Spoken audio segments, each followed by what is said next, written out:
Hello, good morning, everyone. Welcome to Afro Scientific Spirituality. This is the place where we separate the facts from the fictions about African spirituality, the science from the spirituality, and the concept from the misconceptions. So, today I'm going to be talking about Christianity and African traditional religious systems. They're really different, or what are the differences and similarities? So let's jump right into it. First of all, for the record, I want to state that I am not an African traditionalist. I study ancient African spiritual systems, traditional systems, with the aim of extracting the science from the religious systems.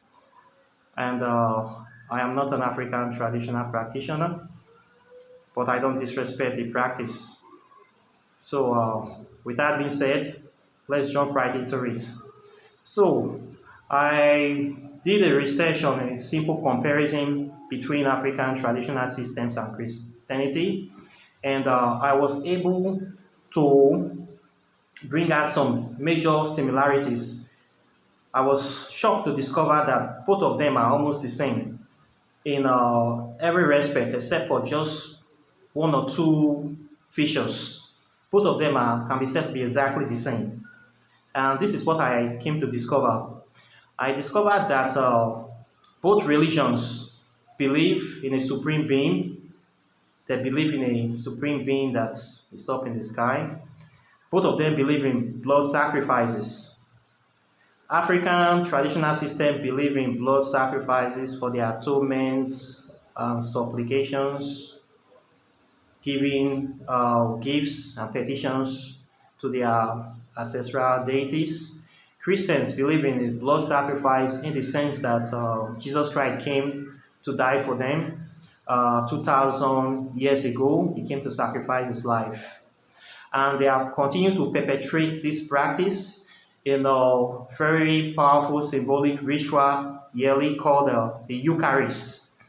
During this Eucharist ritual, the bread, a symbolic representation of bread and wine, is given to all the congregants. The bread represents the body of Christ, while the wine represents the blood that is shed to die for them.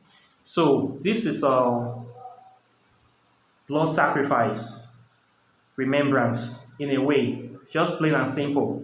There is no difference.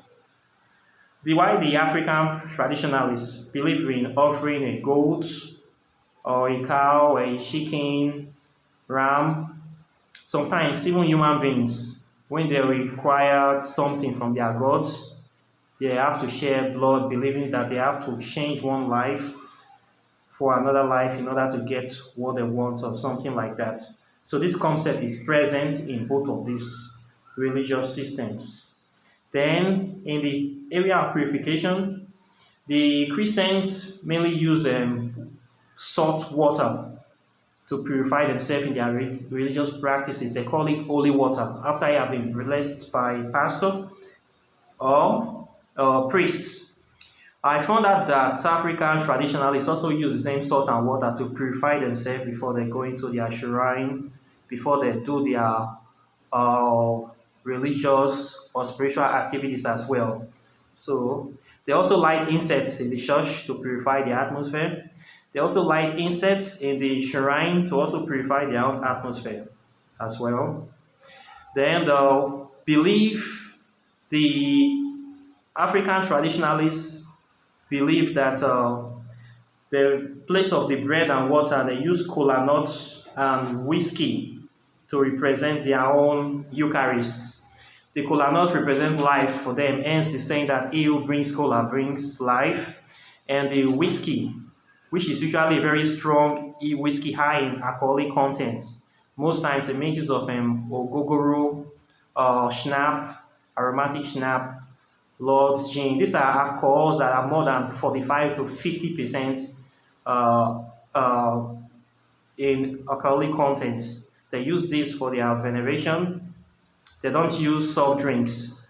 Why most modern churches make use of soft drinks, fruit juice, Five Alive, or alcohol, wines that don't contain alcohol for their own supplications.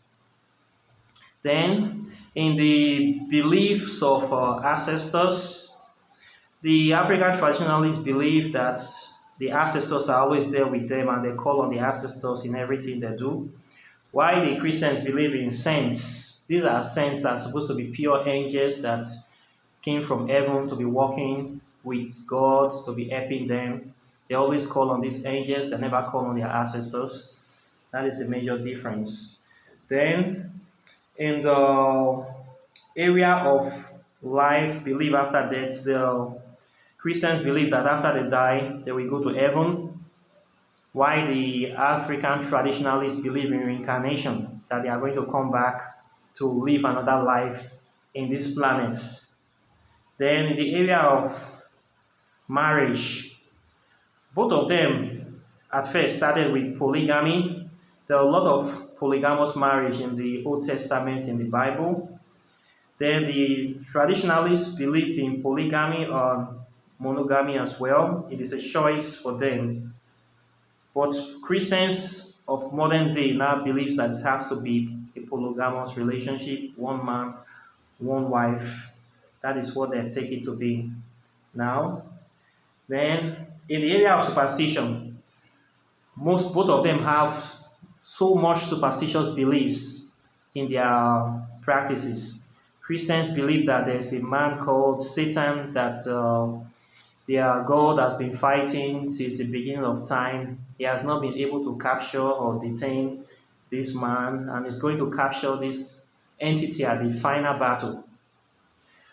African traditionalists also believe in the evil spirits, witchcrafts, spirits, bad spirits that are always after them. These are spirits that blame for everything bad that is happening to them. Both of them are filled with beliefs that really do not have any scientific basis or explanation.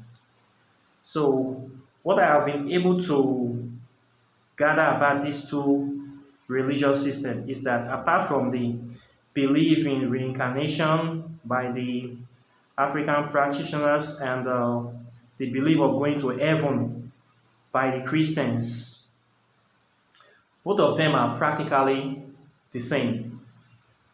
Both the African traditionalists and the Christian worshippers are practicing the same spiritual system.